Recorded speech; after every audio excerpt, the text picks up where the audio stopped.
Hey everyone, welcome to another episode of Gimme That Take, the fastest growing live golf podcast of 2023. Stick around for more takes like this. All right. I am an idiot and I am headed in the wrong direction as far as our contest goes. Yes, For it those of is you a who are, it's a for those of very you who are, happy day. for those of you who are tuning in for the first time or haven't heard the details of this contest, every single live event for the entire season, Jerome, myself, and Mac, who's not here tonight, and this would have been the best night for him ever to be on the show so he could gloat. We are picking one live player. We cannot pick that same player more than one time throughout the season. And It's kind of like a suicide picks for like NFL or baseball or something. yeah, like a one and done type of golf thing. I think they have Right. one and done golf things. Um, and so we are adding the scores against par for each individual event for each player that we've chosen. And at the end of the individual events for live, there will be one winner amongst the three of us. There will be one person who finishes second, and there will be a loser. The person who wins is going to get a golf round paid for by the second and third place finishers, wherever they'd like to play. The second place person really is just out half the round that the first place player chooses. But the third place player will be playing a round of golf as well, except they'll be playing from the reds in a skirt, all 18, and they'll have someone there to record this round so we can post it here on our YouTube channel.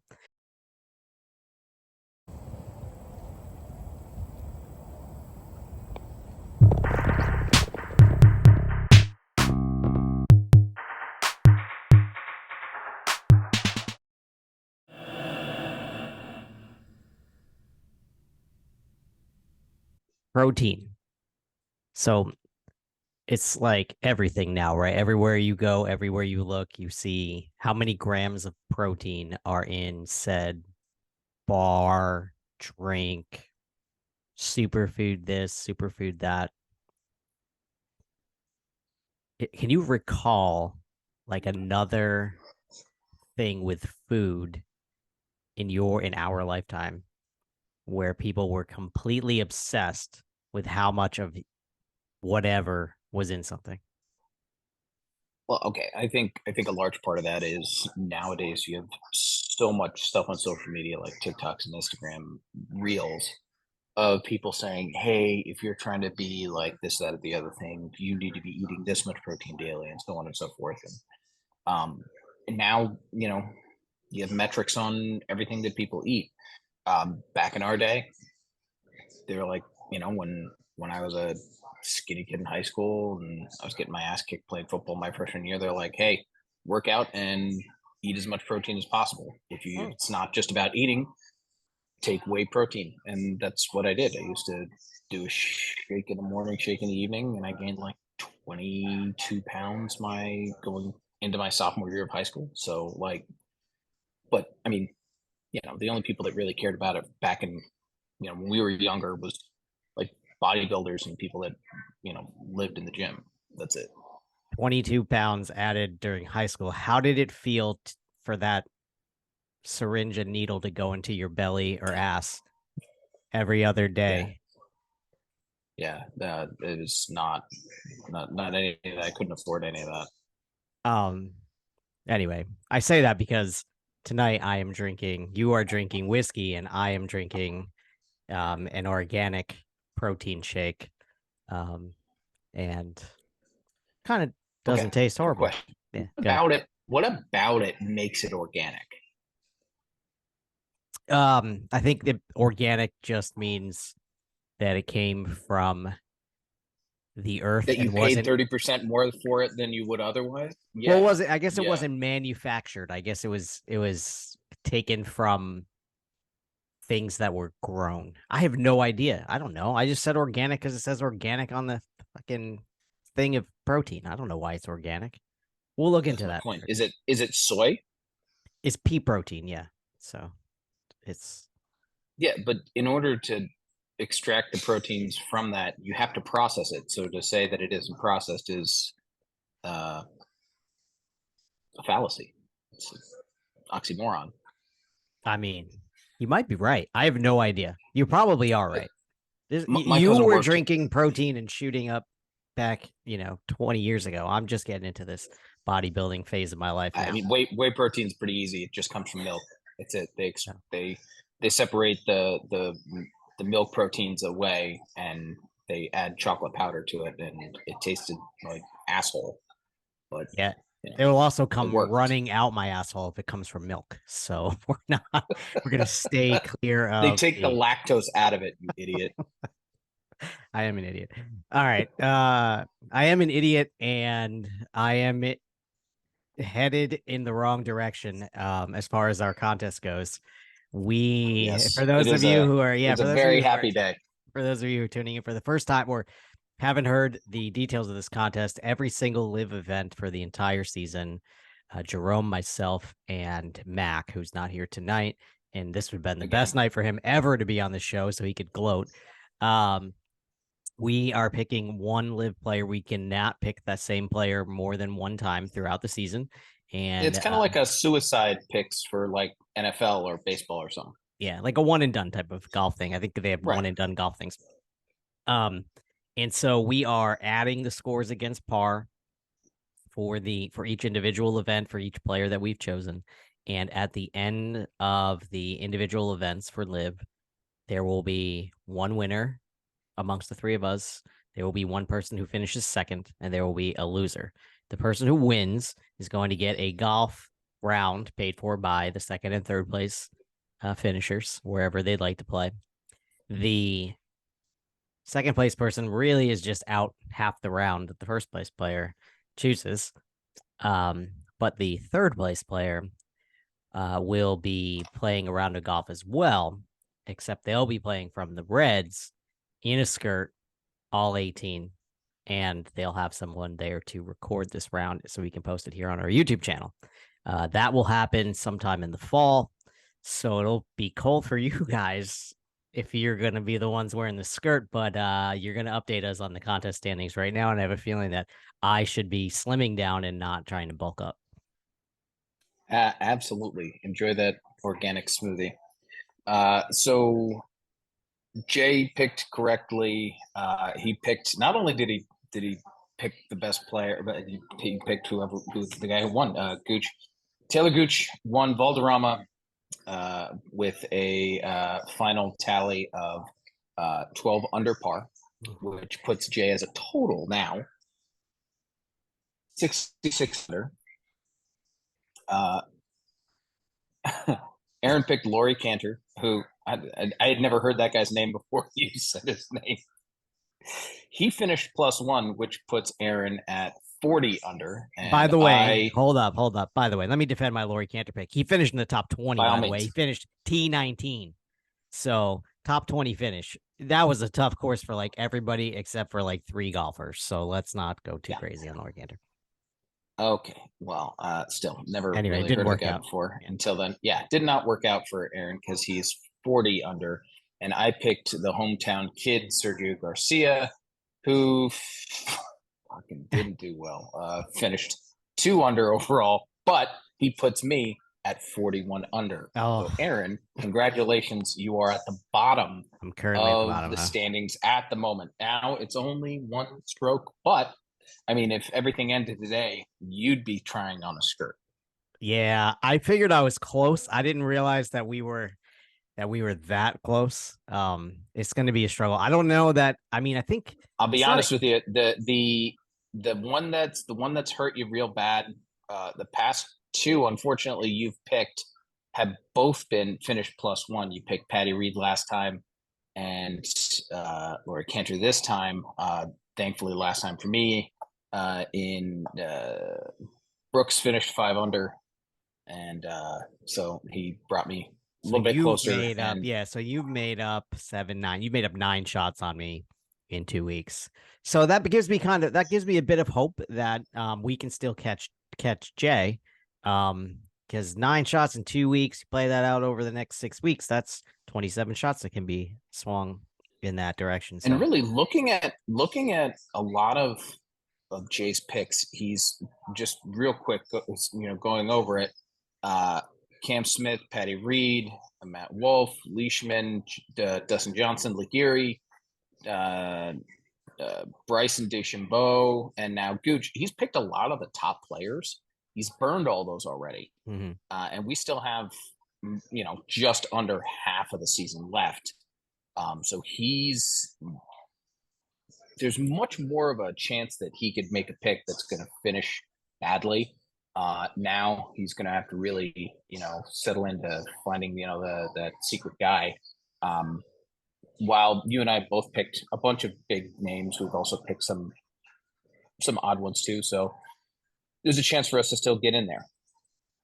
Yeah, I'm not giving up yet. Obviously, I think it's gonna. We're gonna certainly. get. Yeah, there's still so much. I was way behind. I mean, shit. After Orlando, I was even. That's pretty rough. That's pretty rough. We did have a great LIV tournament this week. Congratulations to Torquay, who is really setting themselves up for quite a season. They are just 17 points behind the Four Aces for first place overall, which would be just absolutely incredible to have someone besides the Four Aces win the team competition when, they have Four Aces are pretty much always finishing on the podium. Be really difficult. And it would take a team like Torquay, who's already won 3. Now this is their 3rd team championship this season. It would take something like that to beat the Four Aces because they're always going to be gaining points week in and week out. I mean, they finished in 4th place this week. Right. They just missed the podium this week. So Range Goats also in the mix here. Obviously Talor Gooch is a big part of that. The individual winner this week. We'll get to him in a second. Talor Gooch carried that team. They finished in 2nd place at 11 under, and Gooch shot 12 under. So if anything, they were holding them back. If other members of the Range Goats had actually played well, they would have gotten 1st place. Yeah, you're right about that. The course, again, that course was super tough. That is almost the level of a major event type course, and the setup, and just kind of the way that that the greens were small, a different setup than a major, not crazy penalizing rough or anything like that. Just small greens, had to be in the right spot. Otherwise, you were not making birdie. There were just not enough birdies out there for these guys. But anyway, except for Gooch and Bryson and Brooks, who played the best of everybody. The Range Goats at 115 points. So those are the top 3 right now. The Four Aces with 136 team points, Torquay with 129 team points, and the Range Goats with 115. Stinger falls out of the top 3, 108 points. But those 4 and the Crushers, well, the Crushers they played really well this weekend until till about the 4th hole on Sunday. And then as a team, they kind of shit their pants outside of Bryson. Yeah, everything fell apart for them, and they fell off the leaderboard and way down. Because Bryson finished 11 under, and they finished in 3rd at 7 under. So, I mean, again, just like the Range Goats, the Bryson was carrying the team. He needs a back brace to deal with the weight that he was carrying on his back for the rest of the for the rest of the tournament. It was an awesome tournament, though. Congratulations to Talor Gooch, a 3-time winner this season on LIV. That's wild. He's a top 5 golfer in the world, no doubt about it. When you're going up against Brooks Koepka, Dustin Johnson, Bryson DeChambeau, Cam Smith every single week, and you've got 3 wins in 8 events, come on. I mean, he finished top T36 in the Masters. They screwed him out of the U.S. Open this year. They didn't invite him because of this. The stupid rankings. The guy's a top player. We'll give him his credit for this weekend, but he deserves to be mentioned among the best players in the world. And soon, the world will have a showcase of golf, and I'm talking about the Ryder Cup. And I think that Gooch, of anybody across either of the 2 golf leagues right now, has certainly made the case that he should be on the Ryder Cup. No? I completely agree. Yeah. And so that'll be up to Zach Johnson. And here's a couple guys who the people think, the people, the media think should be on this team ahead of Talor Gooch. And one of those guys is Justin Thomas, who's sitting currently as a 17th ranked golfer in points in the world. But let's just go back and look at when he played against the best players in the world, which is when both leagues combined. Masters tournament missed the cut. PGA Championship, T65, US Open missed the cut. So in his three biggest tournaments he's played in this year, he's sucked a bag of balls. Max Homa, who is somehow ranked the 9th golfer in the world. Don't see it. Yeah, in his big major tournaments, the Masters, T43, so finished behind Talor Gooch. PGA Championship, T55, US Open miscut. These guys are not anywhere near the top 12 to 15 US golfers on the they're definitely certainly not better than Talor Gooch. So if those guys are locks to make the team, quote unquote, then something's up, because Talor Gooch screwed out of the US Open. He cannot get screwed out of the Ryder Cup. We're going to make sure we talk about this every single episode until he gets onto the Ryder Cup team. But let's talk about your boy, Bryson, who, again, he's like right there, man. He is so close to, obviously this is as close as he's finished to winning, but his game looks good. He didn't actually, some people might say he lost this tournament. He did not lose this tournament. He played well every single day. He went out there. I think a big part of that, it's a bit short-sighted to say he lost it. I mean, Brooks was playing some great golf. Talor Gooch was playing outside of his mind.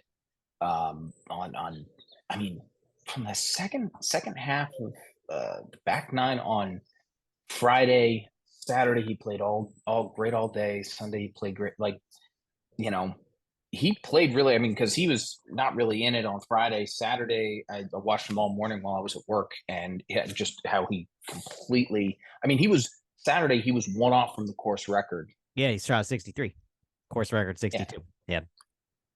So he played really well, but there were other, sometimes you can play really well and it's just other people were playing really well as well. It's not just like, it's not like, some of the stuff we've seen happen where people had the win and they choked. Right. He certainly did not choke. He even set himself up on the final hole of the tournament. He yanked his drive left, had this, just a crazy approach. Maybe that was 17. No, that was on 17. He had this crazy ass approach where he had to go like under a tree, over a tree, heading into the par 5 with the water down there in the front left and the pin down in the front left, and he pulled off the shot and stayed right there with Gooch. And then on 18, I think if I can remember right, he hit his shot again. He hit it right, missed the fairway, and he punched it through the back. Yeah, he punched it through the back of the green and had this really tight chip. I'm talking about Bryson here. This really tight chip to hold out for birdie, with Gooch sitting like 20-something feet away from the cup with his birdie putt. And Bryson hit a great shot. Just a great shot from the back of the green with a gimme par, a 2-footer for par. So he put the pressure on Gooch. Gooch knew he had to make the putt to beat him. And, hit the left edge and rang around 360 all the way down the drain. And, congratulations. The guy's been tremendous. We watched basically every single swing of LIV Golf. He's been the best player in this league pretty much all season. If you go back and look at it, he's pretty much even some of these tournaments where he didn't win. He still played pretty well. He fits the LIV mold so perfectly, the 54 hole mold. I know that we don't want to talk about how different 54 is from 72. It's super different, especially the fact that if you aren't scared to go low, you're going to be rewarded when you go, when you go for it. It's built that way. You have 18 fewer holes to go chase down somebody or to have somebody come chase down you. So you need to go for it. You need to go low. And that 63 that Bryson shot on Saturday is why I think he can win a tournament for sure this season. I'd love to see it. And I think that Lahiri's been playing really well. And, I think that Howell and I forget the other guy's name on the team. Paul Casey. Definitely, Paul Casey. Was kind of a letdown this weekend. but I think it's playing well. What are your thoughts on what's going on with Cam right now? I saw a lot of errant shots from him this week, and I'm just like, what's going on? I mean, his putting has always been there. I mean, they definitely had some highlights of some amazing putts. What was the one that was like a 62 or 63? Yeah, he dropped like a 63 footer or something like that on Friday, I think. Here's the thing about Cam. It's the same thing about Jocko Neiman. Same thing about a lot of these guys who are international players. They aren't. Mm-hmm. They typically aren't if they're long, they're not accurate. If they're accurate, they're not long. This is just kind of the international mold. That's fair. They're not built like Yeah. the Americans, right? And so Cam hits it far, Neiman hits it far, even though they got wiry frames, they hit it far. But they both are poorly accurate off the tee, with the big clubs in their hand, but they make up for it when they get the ball inside like 170 yards. If they find the short grass, that's when they play well, because they're gonna make putts.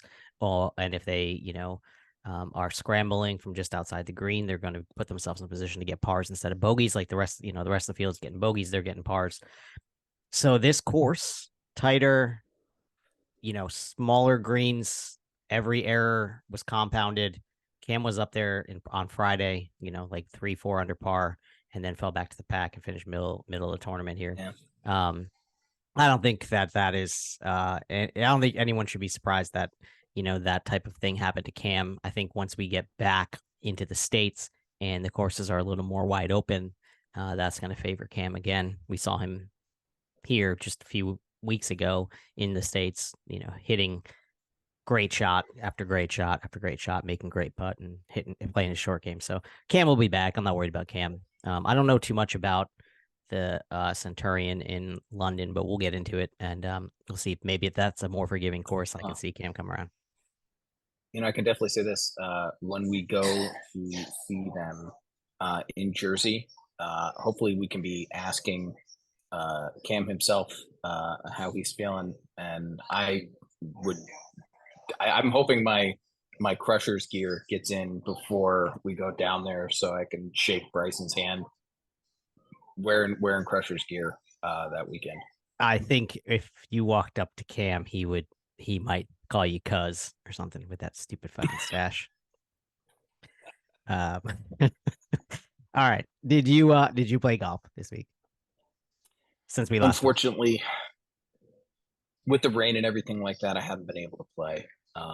Which obviously it's probably the longest I've gone without playing in a while, because I haven't played since the Tuesday before last. Damn. So. You're in a dry spell. Yeah. Yeah, you got to get out there and play. It happens. I will be definitely going out to try and play on Tuesday for sure. Nice. We went out Monday, I think, or something. Yeah, Monday. Played 18. Yeah, you said you went on Monday. Yeah, shot 87 is gorgeous outside. Shot 87. Awesome. Fine. I mean, I did fine. It was fine. I love how your fine is my best day. So. I know. It's fine. It was fine. I mean, it just kind of felt like meh. But interestingly enough, never done this before. Finished 18, went up to actually coming off we played the back nine first because they were doing work on the front. So we played 10 through 18, then 1 through 9. Come off 9. And the guys I was playing with, they were all like, "You want to play another 9?" I was like, "Oh, yeah. I mean, let's do it." I've not thought about that ever coming off of you of all people. I'm surprised by that. Like I've played 36 in a day and I've played 27 in a day, but it's been planned. I've never finished a round and then went and replayed like 9 more holes. It was awesome. It was fun. We played alternate shot. Now, when you went to replay, did you play from different tees or? Yeah, see, I suggested that. These guys wanted to play from the same back tee. I mean, we played the course was set up. It's 6,400 yards on the card from the whites, which is a little bit of a stretch for most golfers. 6,400 is a little bit long. They were all the way back. The whites were all the way back, so it was probably playing like 6,600, which is way too far for especially the guys I was playing with. No offense. Hey John. Hi George. Hi Will. I know you guys are listening. They're not There are probably like 30 handicaps, 35 handicaps. If they had a handicap, they don't tear up the course, but they they get their money's worth. They see every inch of it for sure. They would say that too. But it's a it was very long. kind way of saying that. Yeah. Yeah, it was long. It was long for, I'm not a great golfer. It was long for me. I'm like a 9.8 or whatever, 9.7. And it was too long for me. And 6,600 is too long for me. So I tried to get them to switch it up and maybe play like, play the par threes from the golds, or, play the par fives from the golds, whatever, but they didn't want to do that. So anyway, we'll do that next time. We'll mix it up. Looking to get into a scramble with these guys just to drink and have fun. I have not had a drink and have fun type of round of golf yet this year. Been too focused on getting to 79. Got 2 rounds in the 70s now. I can kind of just lay back and have some fun, hopefully, sometime soon.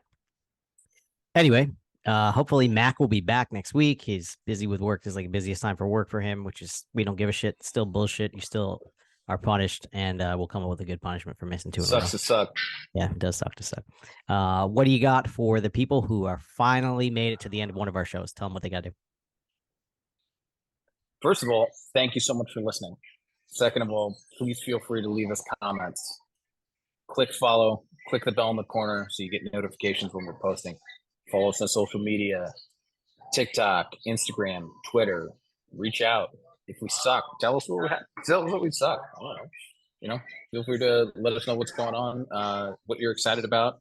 Who do you think is going to win big in London? I mean, obviously we're going to do a show before then, but looking ahead, what's going on? Who are you excited about? Who do you think is going to take it? Let us know who we should be going for next in the contest. Yeah, and we will have our contest picks. If you don't follow us on Instagram, follow us on Instagram at Give Me That Take, or just Give Me That Take. Just everywhere there's a Give Me That Take, you can follow us there. We will we'll post our picks we'll post our picks for the contest for this week for London midweek. Everyone be safe 4th of July. Don't drink and drive. Don't pick up the fireworks until you've poured some water on them. What other advice do I have for you?